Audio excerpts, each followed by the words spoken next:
Maganda umaga, tanghali, hapon, gabi sa zodiac sign na Libra with the air elements. Lala Baby nagpapakilala. Subscribe and share lang po. Yan na. So, bibigyan ko kayo sa buong month ng April ng general reading. Okay? So, let's see the energies surrounding you. Okay? Yeah, isang dalit. Ano gayon? Maraming bumagsak. Let's see your first energy. So, naririto ang tinatawag na the seven, okay? The seven of wands, okay? So, ano ibig sabihin nitong the seven of wands? It's more about listen to your heart, okay? Listen to your heart daw, ha? Ano ba ang gusto mo? Okay, yaan. Listen to your heart kung ano talaga ang gusto mo, okay? So, naririto ang tinatawag na the nine of wands, okay? So, ibig sabihin nito yung tinatawag na there is a manifesting, okay? Yan, manifesting ito ha ng wealth.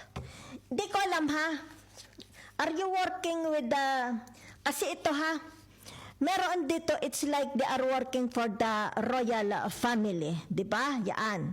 Or maaring ito yung tinatawag, meron silang descendant, okay, direct descendant. Maaring meron kayong royal blood, parang royal margarine. Hindi, yun lang ang nakikita ko ha. It's like, maaring related kayo, halimbawa kay President Duterte, kay President Marcos, di ba? Something like that, okay?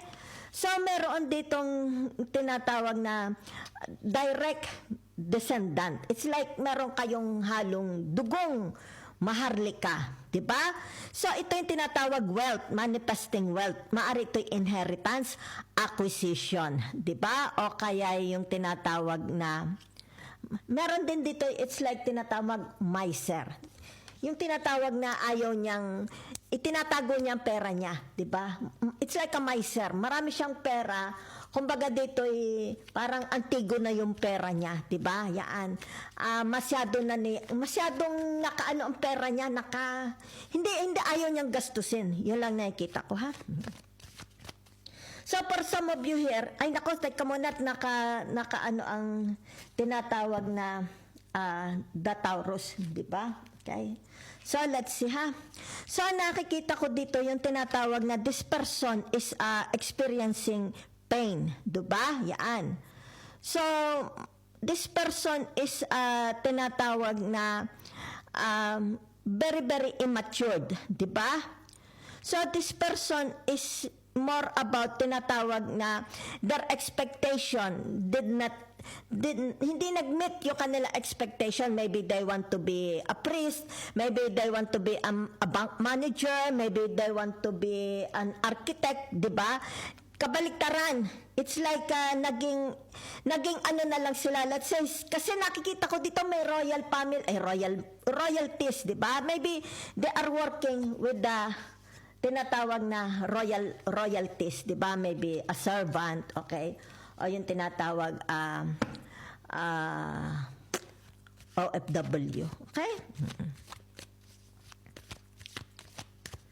Meron dito ha. Ibig sabihin nito yung tinatawag na it's out of religion. Okay? It's like Pinas lang. Okay?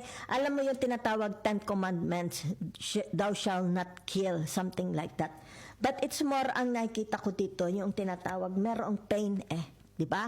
It's like, hindi ko alam ha, maybe your friends, family, related sa inyo, tinatawag meron ditong, it's like a suicide or merong pinatay or maaring witness siya. Okay? Yan. Sa patayan. O yung tinatawag naglason. Yan ha? Yan dito. Kaya tingnan mo, di ba? Nakikita yung tinatawag na pinanghihinaan sila ng spirituality. Di ba? Okay? So, naririto yung tinatawag friends in need. Group of friends. Maybe ito yung tinatawag in the month of April, magkakaroon dito ng group di ba? Mga friends magkakasama-sama. So, there is a call. Okay, yan. Meron din dito yung tinatawag na selosan sa mga magkakaibigan. Okay? So, meron din dito yung tinatawag maaring ikaw or one of your friends very, very childish. Diba? Yan. So, naririto ang tinatawag na the Gemini, the lovers. Okay? Pero, naka-reverse, diba? Yaan. So, ibig sabihin nito, yung tinatawag na think before you act. Okay? Yaan. Kasi nag-reverse. Okay? Ibig sabihin nito, hindi magandang pangitain. Diba? Ito yung tinatawag, they are soulmate. Diba? They are lovers. Diba? They are whatever it is. Diba? Kasintahan. Yaan, magkakaibigan. Pero meron talaga dito yung tinatawag na yan, mga magkakaibigan. Diba? Yan. Pero dito nakikita mo pinagpapawisan. It's like naghahatid balita. Diba? Yan. Mapaghatid. Meron ditong mapaghatid balita. Spreading rumors. Diba? Gossip. Yan ha. Yan.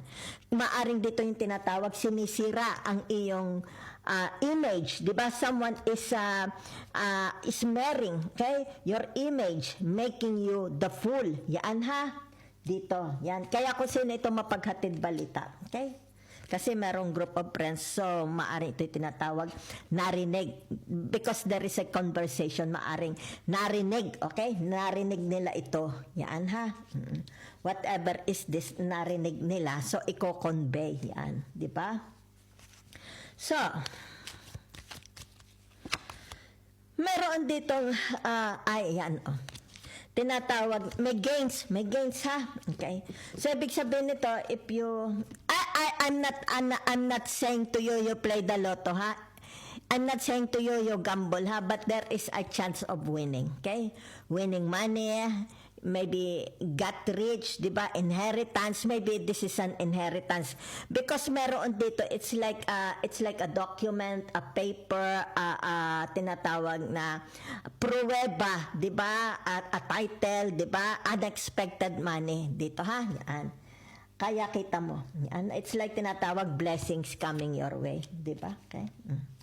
So, let's see.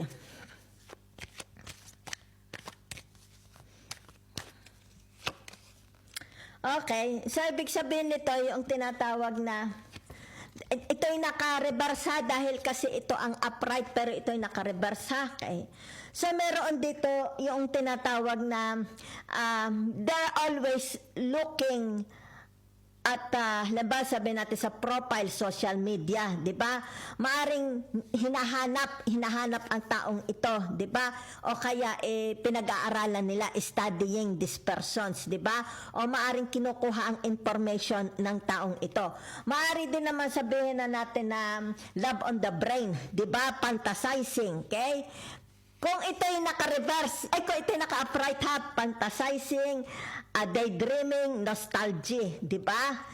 Pero ito'y nag-reverse. So, ibig sabihin nito, yung tinatawag na think before you act, di ba? Yan.